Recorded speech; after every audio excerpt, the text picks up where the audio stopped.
Welcome, everybody, to another Family Troubles podcast. Today, I'm delighted to have my colleague on, Dr. Darcy Starling. Darcy is a licensed clinical social worker, relationship therapist, one of the country's most sought after experts on dating and relationships.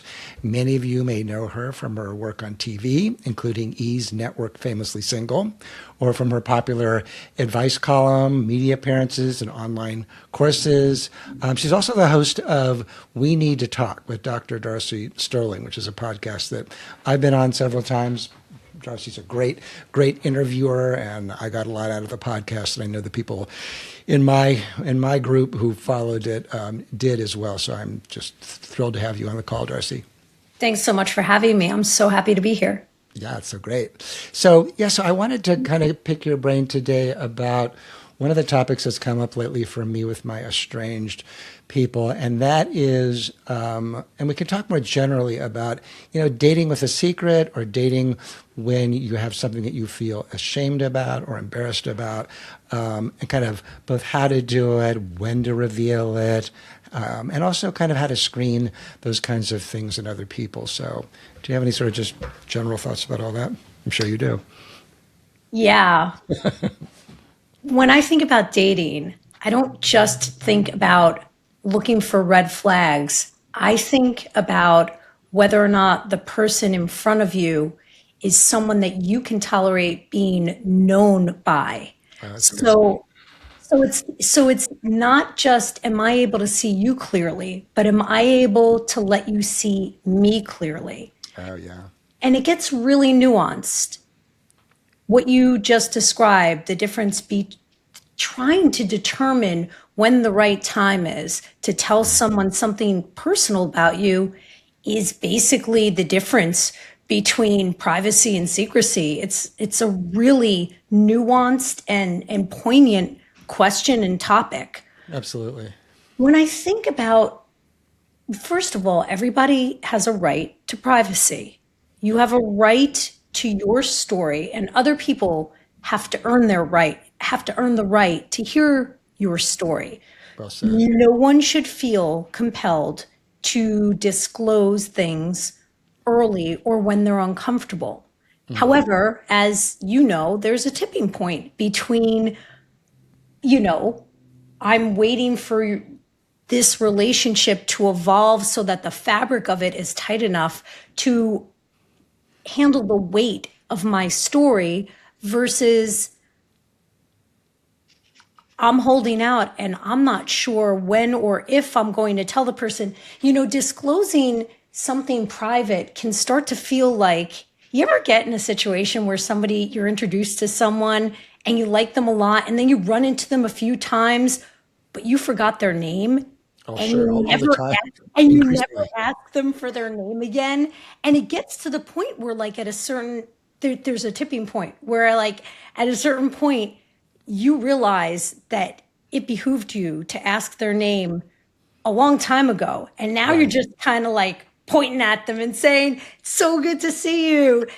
And you're covering and you're doing image management. Mm-hmm. And the thing about secrecy is that you never want it to become image management. If it's become image management, it behooves you to ask yourself, is it something about this person or is this me?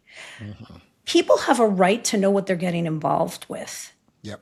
They have a right to know, they have a right to know what they're getting involved with. Yeah. They have a right to know what you're doing about your wounds, what kind of wounds you have. You're so much better off disclosing this stuff. And when I say early on, I mean the first 6 months. I don't mean the first 6 dates or the first 6 weeks at all. Yeah. I mean, you want to know whether someone can handle your story, I think, early on. I would never want to be deeply invested in someone if I thought that they were going to clutch their pearls and go running at the first sign of my wounds. Right. But you also don't want to fire hose someone early on and be a bit of an emotional slut where you're disclosing things because you're looking for the other person to manage your anxiety around your story. So it's got to be done artfully. Yeah.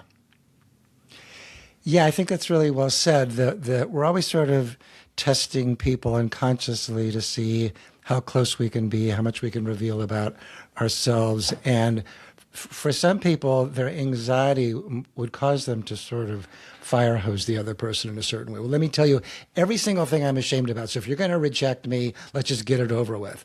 And that's really unfair to the other person because they need time to get to know you. And if you just fire hose them, they may feel like, oh my gosh, you seem like a lot of work. You know, you seem like you're going to be really high maintenance, and I'm not necessarily signing on for that. Whereas if you sort of give it to them in bites that they can digest, and that's a very different kind of a relationship. Also, if you're fire hosing me with your trauma story, dates 1 through 6, I'm questioning your emotional intelligence. I'm sorry. Right. And I'm telling my clients to do the same thing. If they're not, I'm like, you might want to Slow. think about that. Right. Slow the hell down. Because what are you trying to do? Are you literally trying to throw the worst parts of yourself at the person to Yeah. see if they can handle it? That's not fair either. No. No. No, it's testing them, typically I think unconsciously to see if the things you hate the most about yourself, they're going to hate as well. But it's the wrong strategy. It's putting too much on the fragile early beginnings of a relationship. And relationships have to develop roots and strength to kind of bear the weight of the more difficult, shameful revelations, both that we have about ourselves and to tolerate the things that they have to tell us about them. For sure. Yeah. Yeah. Well, so estrangement is a big one for my people in my group. Kind of like, well, what point do I tell somebody that I'm estranged? And I think that estrangement, I don't know that it's particularly. It's certainly very shameful for a parent, but I don't know if it's more shameful than other.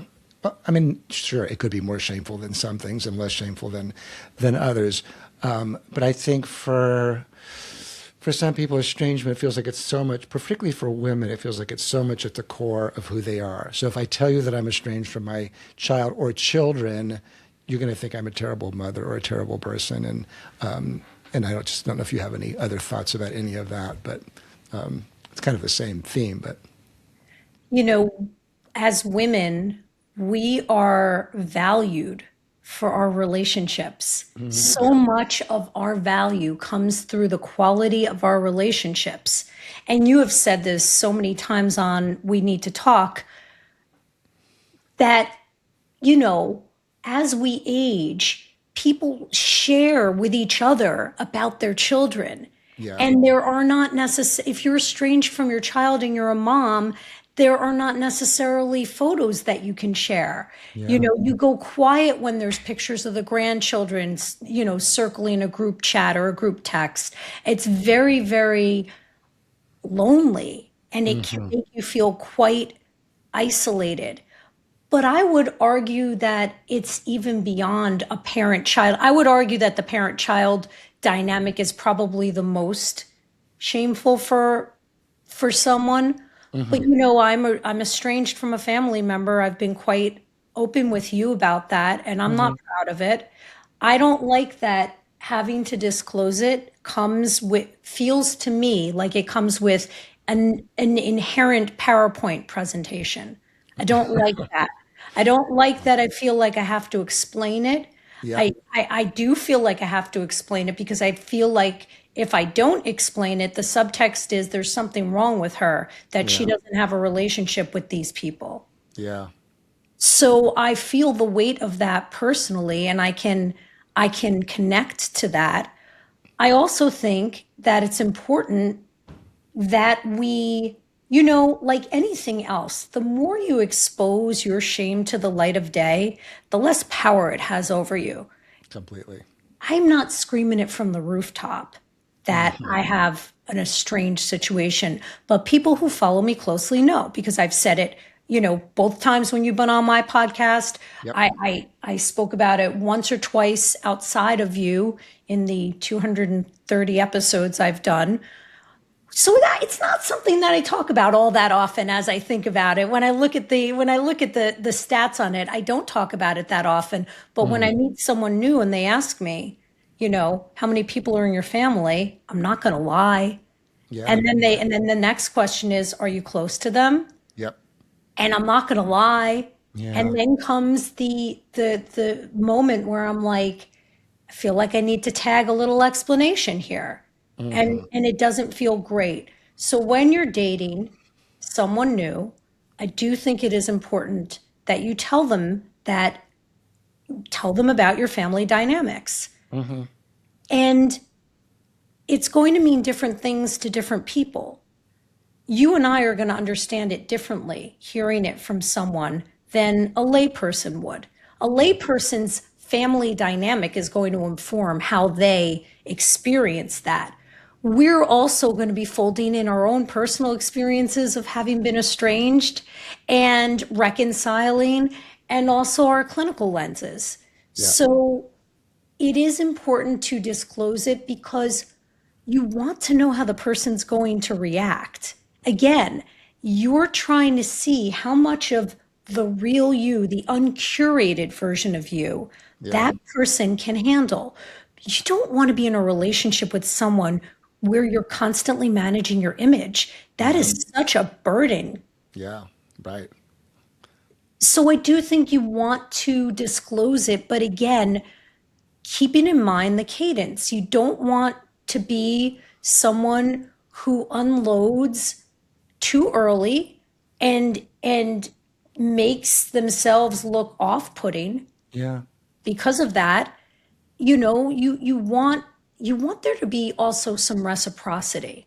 Mm-hmm. So as your partner, the person you're dating, is disclosing to you, you kind of, you can tell if they're sharing with you, it should mean that they're capable of holding space for you as well, wouldn't you say? I would certainly hope so. Yeah. And if they Somebody's, can't, is that not a red flag? that's definitely a red flag. Yeah. Absolutely. Yeah. Yeah. Yeah. Well, so what do you think the healthiest way to disclose it is? Because I think what you're saying, and I agree with, is there is a certain amount of image management that does have to come in the early part of a relationship. And we can't kind of fire hose the person with all of our sad tales and history and things that we're ashamed of. And every single person has them. Everybody has something that they're ashamed of, and either in the past or they feel about themselves that's really unlovable and repellent, maybe even. And so in the beginning, there is a certain amount of image management that is required, but you're right, at some point, if that takes over, then you're sort of building a relationship on a faulty foundation. So do you have like language when somebody, like let's say you're an estranged mom and you want to tell this person that you're dating and falling in love with the unvarnished truth, like what are your thoughts about the best way to raise that? Well, I want to start by gently pushing on the frame. I don't think that's image Sure. management. I think it's pacing. And I Uh, think pacing is appropriate, and we all yeah. want to do it. We want to be mindful of the other person's capacity and the relationship's capacity. Has the relationship grown enough roots to be able to tolerate what you're about to share? Hmm. And, I think that if you're an estranged mom, I can only imagine that so much of your identity, like, isn't that the first thing people ask? Do you have children? Yeah, absolutely. So Yeah, you're going to say yes. right. And Let me it's see like one pictures. of When the was the last time you saw them? right. Yeah. I mean, and so if you find yourself on the receiving end of that, I would say my relationship with my children is complicated, and I'm happy to share that with you over time. Sure. And I would leave it there until you feel comfortable. And that's an appropriate, gentle boundary, right? Hmm. Like, I Right. don't think I just, I don't think I just roadblocked you by saying that. So much of it is in the tone and in the delivery. Hmm. And then when you feel that the relationship is right, because now the person's got a yellow flag, okay? Right. Exactly. I'm going to be honest. You've just Right. given them a yellow flag. Yeah, you've raised their some Yeah, anxiety or something. Yeah. you Yeah. have. And so it's not fair to moms. I'm sorry to the moms out there. It is not fair. So Right. much of your identity, of our identity, is around being parents. So you're going to be asked early, and you have a right to set a gentle boundary. And Hmm. just, I mean, so much of it is like, it's in the spirit from which we express it. Like Yeah. I'm I'm looking at the person, I'm saying, I'm not punishing them for asking the normal question. And I'm saying, I understand why you would ask that. My Yeah. relationship with my kids is complicated, and I do want to talk about that when I'm ready. Yeah. And like that's just such a reasonable way to express yourself. And then you have to know that time is ticking from that point on. That's right. Time Exactly. is definitely ticking, and Uh, you want to move towards like what is a story? What is a version of that that you can tell? mhm. And you know, you would be a better able to speak to this than I am because you're such an expert in estrangement. When you tell the story, you can't just be victimized. Right. Absolutely not. Because I have to tell you, when somebody tells me a story of anything that is close to the heart, a breakup, any ending of a relationship, I am looking for the person to take responsibility for it. Absolutely. And, 100%. I'm looking for that in my brand new clients. Brand new people come to me, and in the very first session, I'm asking them questions about that because if they can't tolerate the ability to look at themselves critically, I am not the therapist for them, as you well know. I am No. not the girl. I am nurturing and supportive and protective. And I will also tell you the truth. You Yeah. have to be willing to hear the truth because otherwise you have no power in your life. Right. So when you're telling the story, you have to work out a version of it that doesn't, you know, you can share a story. Look, you know, it's like a coming out story. Your Hmm. first coming out story is not the gory details. You know, when you tell people you're gay, it's not like, so here's how the whole thing happened. You're not like walking them through the gory details of that. You Right. have to start with like a top line explanation of it. And then over time, you can get into more detail Hmm. over it. Yeah. Again, as the person earns the right, especially if you were on the receiving end of a question very early on in the dating, which a lot of moms will be. You know, it's reasonable to give a top line explanation. So, you Yeah. know, with me, I'll just use me and my brother. I would tell someone, you know, my brother and I had a falling out many years ago, and it's very sad, and I miss him very much, and I wish I could have him in my life. And that's completely true. Hmm. And we are estranged. Hmm. I mean, and then over time, maybe I tell someone the details of it, but Right. that's the top line explanation. What do you think of that? I like it. I mean, I think it's honest, and the fact that you're not just saying, "Oh, but my brother's a total asshole," and I mean, if he's an asshole and a sadist, then I guess it's okay to say that. But if that's not your feeling, and there's pain and sadness in it as well, I think that makes you look more appealing and vulnerable than just acting completely victimized by it. I feel the same way, about divorces or estrangement. It isn't that parents have to blame themselves, but they do have to have the capacity for, well, certainly if towards reconciliation, they have to have the capacity to take responsibility and find the kernel, if not the bushel of truth in the child's complaints. But if they're describing it to somebody else, I think if they're going to get into it, then they have to talk about whatever ways they feel responsible or feel a certain degree of shame or blame or that kind of thing, just so they're not looking like they're just externalizing everything. And if you want to expand it to our exes, and all of us have them, I think, you Yeah, know, unless we're very young, right, most of us have past relationships. You cannot frame it all as the other person's problems. right. Even if you were betrayed, Hmm. even if you were betrayed, you have to find the piece of the relationship that you were responsible for as well. The betrayal is part of the story. It can't be the whole story. It No, can't be. It just can't be. You know, with the exception of like domestic violence, you right, know, sure. and and you I hear people say so often, my clients will tell me that new people that they're dating frame their exes as, I outgrew the relationship. Okay? I'm going to call bullshit on that right now. First of all, it's a little smug to say that you outgrew the relationship. Oh, you're so emotionally intelligent, you Right, right, outgrew the right. person. Okay, you outgrew your partner. Like, or we grew apart. I mean, that is such a dodge from an honest answer. You might as well just say, I don't want to talk about it. Yeah.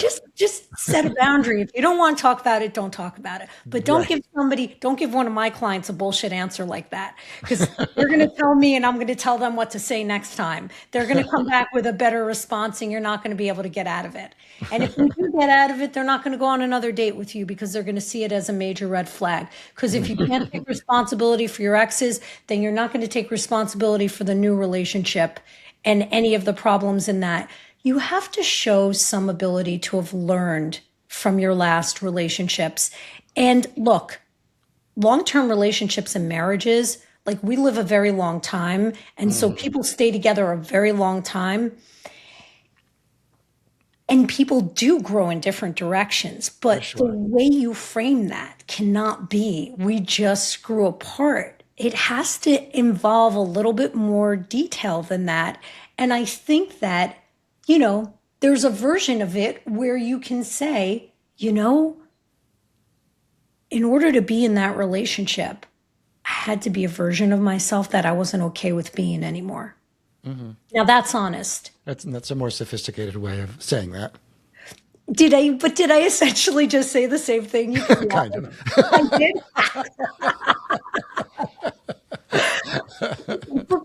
But no, because But it's doesn't more, it that, has more self-reflection. I mean, I if you was just going say, to I say, outgrew the other person, then it's all about how you're superior to them. But if you kind right, of, it's morally superior. right. So Yeah. I Yeah. Yeah. think that I think there can be self erasure sometimes involved in trying to stay the person you need to stay to maintain a relationship. For sure. Yeah. And sometimes that is the explanation. So we don't want to cut off parts of ourselves or mute parts of ourselves or stagnate our self from growing. Like we're meant to be growing throughout our lives, and the right relationship allows for and nurtures the growth in us. Hmm.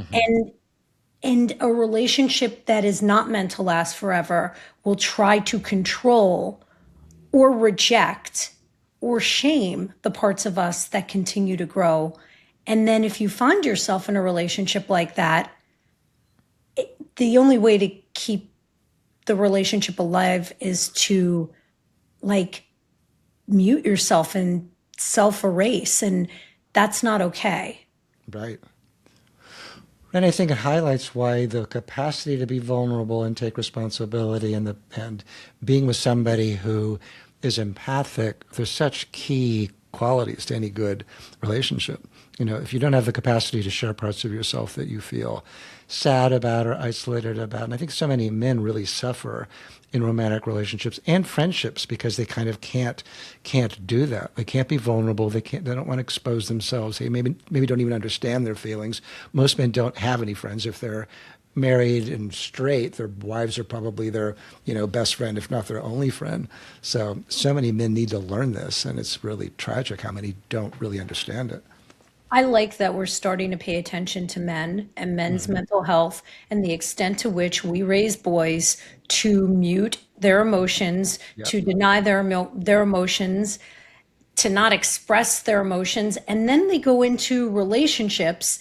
And if they're straight, it doesn't matter what their orientation is. No matter who they're in a relationship with, the person is going to want emotional intimacy as well as Right. sexual intimacy. Yeah. And when that poor guy can't show up, you know, he's blamed. When it is a larger issue, it is the way we raise boys. And Mhm. you're right. You're right. I have so much empathy for men.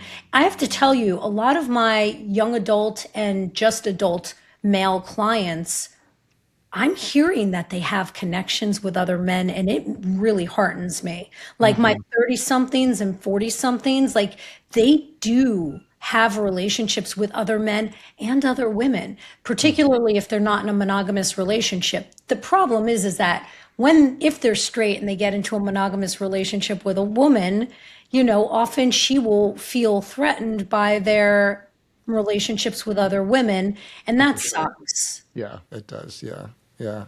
No, I think the younger crop of men are doing better. They're still incredibly socially isolated and don't have the kind of friends that older generations did. But I agree they're getting a more sensitive parenting, both from, I mean, it's such a mix because the research on raising boys is that both mothers and fathers don't talk to boys as much about their feelings. They're much more likely to shame them. They're much more likely to not use emotional language with them. So even younger generations of men are still growing up fairly stunted that way. They're better, I think, than older generations because many of them have fathers who are more sensitive themselves. But it's still a very serious problem in our culture. I mean, you go to any playground, Josh, and you see two little kids playing on the playground, a boy and a girl. When the girl falls and cries, somebody comes and holds her and Yep. soothes her. And when the boy falls and cries, he's told, stand up, little buddy. You're Yep. okay. You're You got fine. this. And then Yeah. like, they like pat him on the head and send him off. Go, go, get back on the bike. You got this. Yep. And he's not given the level of attunement that the little girl is given. And then Right. we wonder why men grow up and can't connect emotionally.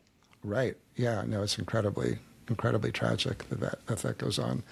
I mean, I do think that gay men, I mean, I have a gay son, but I'm not just extrapolating from him. But in general, I think that gay men, I mean, statistically, gay men they have the lowest divorce rates, and really good communication, very egalitarian marriages and relationships, and in general, do I think a better job of communicating vulnerability because it's not pathologized as much. Whereas for straight men, there was this cartoon I saw years ago, these two women talking where the one woman said something like, well, I want a guy who will well up with tears. I just don't want one who will actually cry. And I think that, I think that straight men really don't know where that Chill. line is. It just you know, gave these, me a chill. That's horrible. it's And horrible, what but a I think, double bind. What an right, impossible wish. right, exactly. But I think so many straight men they don't know where that line is. Well, at what point am I attractively strong? At what point am I pitifully weak? Whereas I think for gay men, there's not the same kind of, idealization of that more sort of stoic masculinity. And there's more of an acceptance towards vulnerability and feelings in general, which I think is a strength in anybody's marriage. I absolutely agree. Yeah, I mean, my best friend is a gay man, and he has taught me so much about emotions, and he is so much more emotionally evolved than I am. And we both know this. We both know that I'm the straight man in our relationship. That's funny. And I mean, but I'm open to him coaxing out the softer parts of me. And he's done a really good job of that over the years. He is incredibly emotionally attuned. Yeah. Yeah. Yeah, I mean, there's genetic aspects to any of that. I'm not sure, but certainly culturally, just not being, Yeah, there's so right. There are social permissions right. Yeah. aligned with that. That Hmm. like if you don't have to be machismo. And the thing is, he passes as straight. I mean, he has very traditional masculine qualities about himself, but he also has the permission slip. Right. He Which is has the which is permission everything. slip to be a human being, Yeah. and Yeah. it's really it's very interesting. Yeah. For sure. Well, let's talk more about the whole issue of red flags. Like, there are red flags that you think because so much about it in social media. Are there red flags that you think are sort of overrated on social media, or sort of just overrated or whatever? Yes, I absolutely do think. Listen, I think social media is part of the problem, and I can't divorce myself from the fact that I'm on social media and am Me part of the too. problem. I Yeah. mean, I Me as understand that well. I'm complicit in this. We we only, social media is a short form modality. We have like two lines to make a point.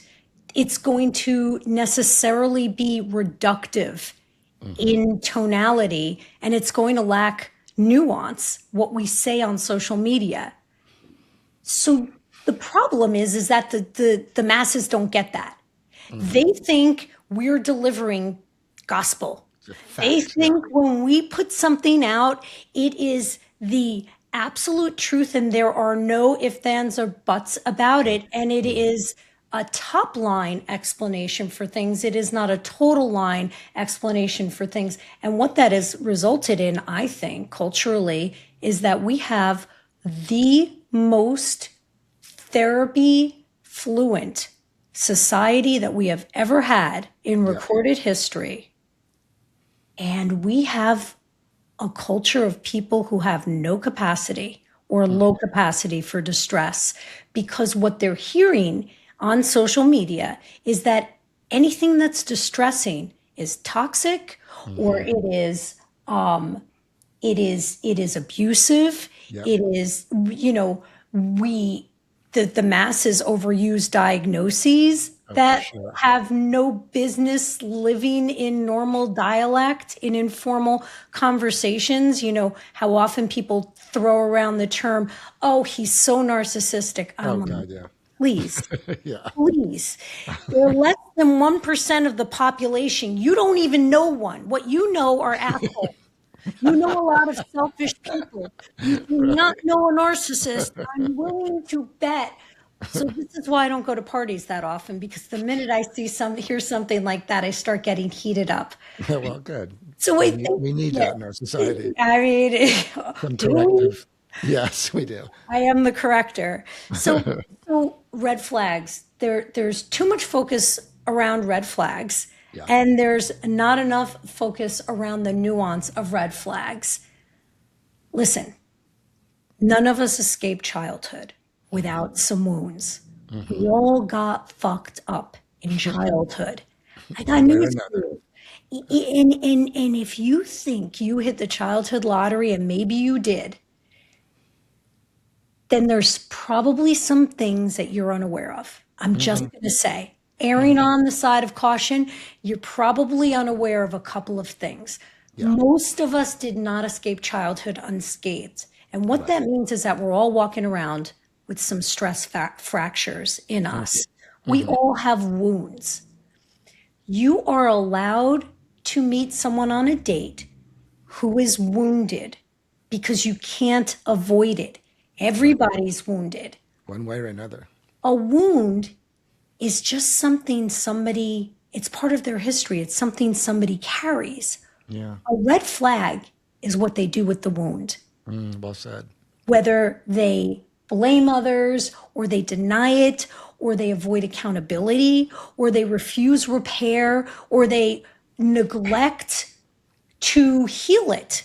They choose not to heal it because, for whatever reason, that is a red flag. So if somebody has a real complicated history, and I know a lot of people with very complicated histories,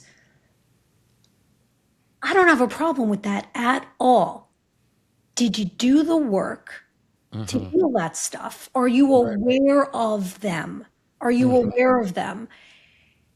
You know, what are the stories this person is telling you about their history? Is it all other people's fault? Right. It can't all be other people's fault. If it's other people's fault, well, then that's a red flag. You know, I like to tell people first or second date questions that are not sexy, but so necessary. Tell me when your last relationship ended. You got to know the proximity. You have to, right. Don't want to be the rebound. I mean, it doesn't matter if you're the next one, as long as there's been a margin between them and you. Sure. You know, but there has to be a period of time. And then you want to ask them, why did it end? You have to ask them that, because that's going to tell you, right? It's going to tell you whether or not they can take any responsibility for why that ended. Yeah. And then the third question, and this for me is the most important, what have you done, you know, on your side of the street to make sure you don't repeat that in the next relationship. Yeah. Guys, that has to be asked. If the person just, what is the person hoping to just like they're going to just pick better this time? No. Right. No. No. No, I'm going to touch your soft spots. I promise you. I'm not going to mean to. It's going to happen. That's what intimate relationships do. You better have healed that stuff. 100%. Right? Yes, absolutely. Yeah, you have to do it or it's just going to come up again. That's why kind of serial monogamy just keeps being serialized because people are just expecting the other person to fulfill them and to not touch those parts of themselves that they are reactive to. Right? Like if you're just hoping to pick better, you have thrown out all your power. You've given all your power away to chance. Can you imagine that? I am too much of a control freak. I could never outsource my odds of having a better experience and just hope that I'm going to pick better. Well, it's funny, Go, sorry, go. please. No, please go. Oh, so Kierkegaard had this saying about in relationships that to rotate the crops, and the idea is that in relationship, rather than just changing relationships, it's like a farmer changes turns the soil over, and something new grows from that. And I know in my second marriage, I was married in my 20s, and I have a daughter who's in her 40s now. And when my twins were young, we had a very hard time in our marriage. We came very close to breaking up. And my wife was against divorce, so she wouldn't break up, and I was like not going to put more kids through a divorce, so I didn't want to break up. But at the time, I was like, screw this. I need to be with somebody who's X, Y, and Z, and A, B, and C, because she's not cutting it. And I'm sure I know she thought the same thing, but both of us just kind of stuck it out. And and things got better over time because we grew the fuck up. We got into couples therapy. We got into individual therapy. We learned how to take responsibility. Our kids got easier. But if we had left the marriage in search of somebody newer or hotter or whatever, maybe we would have found that person for a while, but then that person would have brought their own baggage to it. We would have brought our baggage to it. And so I think so many people don't leave workable relationships because they're looking for that greener grass somewhere that oftentimes just doesn't exist. I agree. And I will say that I just want to highlight what I heard you say. You stuck in the relationship because you wanted to learn what you needed to learn so you wouldn't repeat it in the next relationship. That doesn't mean, well, obviously that wasn't the right relationship for you, right? Because it ended. So it doesn't mean that relationship has to last forever. But if you're going to wait for the next person to feel close enough to you that they're going to press on your soft spots all over again and you on theirs, you are basically committing to another 2 to 5 years of avoided growth rather than working it out in this relationship. And when I say working it out, I don't mean that the relationship has to survive. I mean that you don't exit just because something is uncomfortable that you haven't done as much as you can to try and fix. Right. And you can use the relationship as the structure for your own growth. There is nothing more profound than to be in a relationship that is triggering you left and right, provided, you're safe, of course. Right, yeah. But, trigger is a big, it's an umbrella term. I don't mean like you're getting emotionally shocked every day of your life. I mean, you're uncomfortable. And sometimes that's intense in a relationship. But if you can use that experience as the lab to begin to see where you need to heal, that is a profound opportunity. Yeah. And then if it doesn't work out, you have at least done a lot of work on yourself in this relationship. And the stuff you worked on in this relationship, you're not going to have to repeat in the next one. Right. Yeah, no, I agree. You have to earn your way out of, if you're in a bad relationship, you have to take the time, particularly if there's children involved, which in our case there was. That was sort of the fence that kept me in and sort of forced to dig deeper. It's like I'm not going to put more kids through a divorce, and things got better over time through that digging deeper process. So, but it's hard. I mean, I'm sympathetic to people who leave bad relationships, but I think people don't realize that there's often a lot more that can be done to solve things when we're feeling really stuck and cornered. I just want to add one more thing to that. I do want to be cautious and careful because people like you, right, self-aware, very willing to self-reflect, have clinical skills either because they're trained or they've been in a lot of therapy. People like that can overfunction in relationships, and they can make relationships that have passed their expiration date work and look like they work when they are pulling the vast majority of the weight in that relationship. And I want to be careful with that. I don't want relationships are never going to be 50-50 down the middle at all times. There are going to be times where you're carrying more weight and they're carrying more weight, but there should be reciprocity. And if you find yourself having to, we talked about image management, emotionally manage the relationship space. I mean, because you don't want to set your partner off, or you don't want your partner to be uncomfortable, or your partner can't handle the truth, or the relationship is organized around safeguarding the partner from experiencing distress, that is too high a price of admission, in my opinion. So sometimes people can be so emotionally intelligent that they can make an unwell relationship carry on and look presentable, and they shouldn't.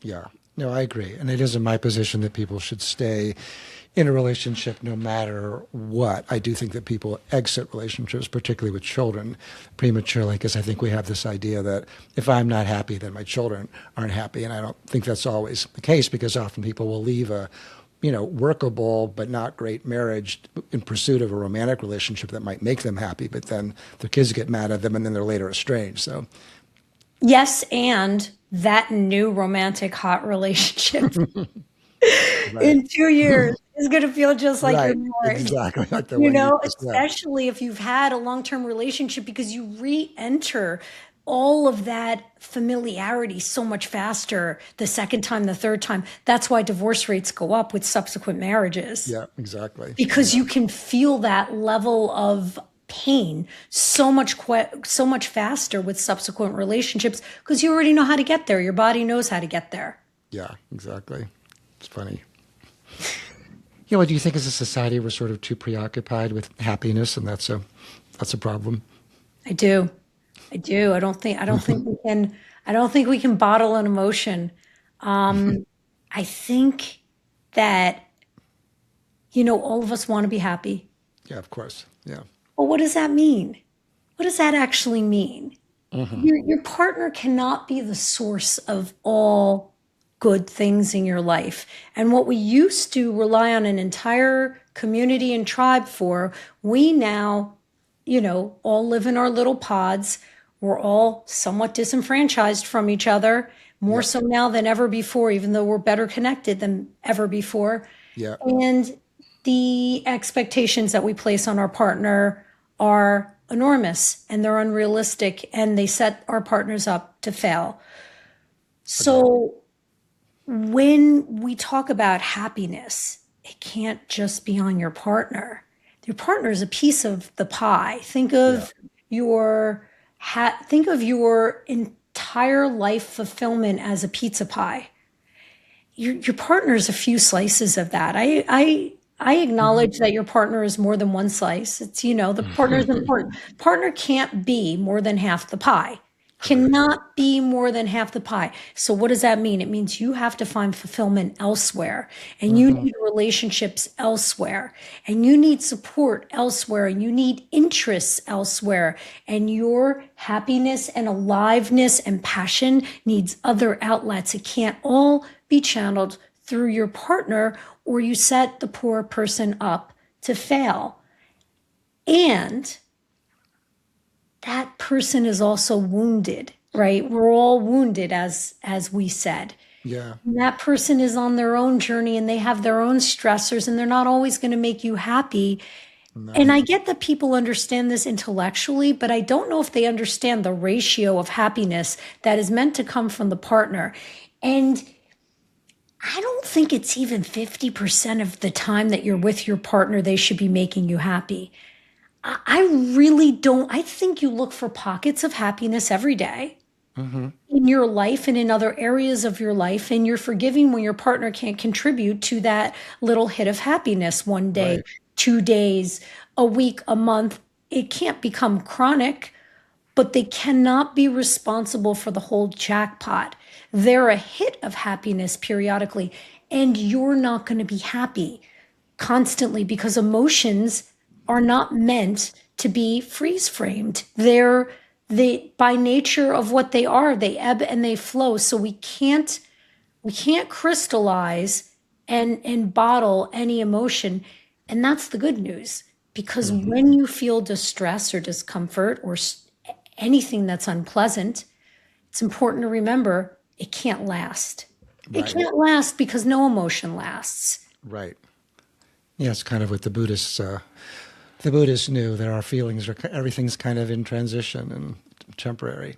And it's in the suffering comes from trying to bottle it. Exactly. Yeah. Right. Right. Yeah, I think that the parent-adult child relationship is strained by a similar dynamic where parents in the past 4 decades or so have really withdrawn from friendships and hobbies and other sources of meaning and purpose. And it's all got sucked up into the nuclear family and then redistributed to the children. And then by the time the children are grown, the parents are still wanting this intense kind of best friend relationship, which is a nice work if you can get it. But if your adult child doesn't particularly want to have that kind of availability to you and doesn't want to be your primary source of meaning and purpose, then they're going to really push back hard. And some estrangements come from just that kind of tension. So I think having your own sense of value and purpose and meaning and identity separate from whoever it's whether it's romantic relationships or familial relationships is critically important. I think that's a really important correlation. That's a Yeah. very important similarity that the very thing that we were just talking about in relationships can show up in parent-child relationships when the child or children become the entire world of the parent. Right. You can't let that happen. You have to have your own life.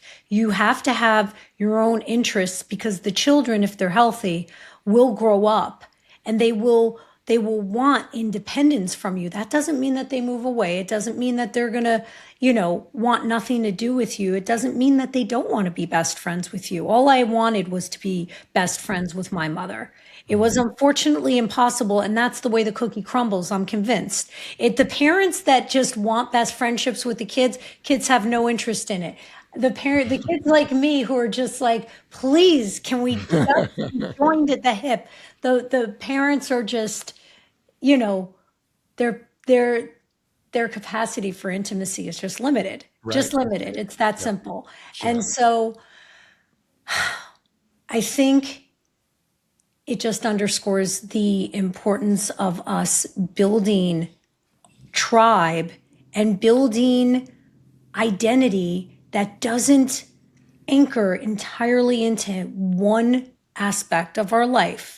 It can't all be your work because jobs go away and Right. careers end, and sometimes you get fired, and sometimes you know what I'm saying? Like Oh yeah. I see this often with my clients who are, you know, really successful in their careers, and it concerns me because, things can happen with your career. So, yes, your career can be amazingly fruitful and fulfilling, and it can't be everything. You have to have things outside of that. Absolutely. Yeah, the more kind of places we can put our identities and find value and purpose and meaning and self-esteem and joy, the more resourceful we're going to be and the more resilient. The more it's dependent on one person, the more fragile we're going to be. Yeah. Yeah. Well, this has been great, Darcy. Anything we didn't touch on that? I mean, we could talk for several hours, but anything we didn't touch on that you think we should circle to or No, I think you really nailed it. I think you covered you covered all the things. It was such a pleasure, and I'm sure we'll be in touch one way or another soon. That sounds great. Thank If you you. found this helpful, please follow the podcast and leave a review. It helps other people find the show who could benefit from it. If you want to learn more about my work, you can visit me at www.drjoshuacoleman.com. That is drjoshuacoleman.com, or subscribe to my Substack, Family Troubles. Hope to see you in one of those places soon. Take care.